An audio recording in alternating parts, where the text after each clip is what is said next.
Across the world, millions of individuals face serious injuries or chronic diseases. Modern medicine continues to search for advanced therapies, and one promising solution lies within the body itself: stem cells. Stem cells are unique because they can both replicate themselves and transform into different types of specialized cells, such as muscle, nerve, or blood cells.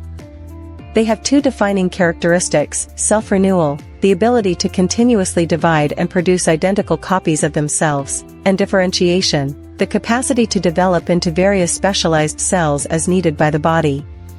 There are two primary categories: adult stem cells, found in tissues like bone marrow, which typically form specific cell types, and induced pluripotent stem cells, or iPSCs, which are reprogrammed adult cells that can develop into almost any cell type.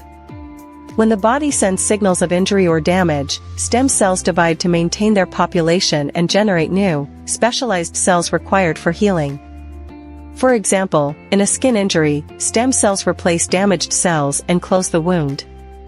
Similarly, in nerve or cardiac tissue, they may support regeneration and recovery. Because of these remarkable capabilities, stem cell research is at the forefront of modern regenerative medicine, offering potential treatments for conditions such as diabetes, heart disease, and spinal cord injury. Stem cells truly represent the body's natural mechanism for repair and renewal.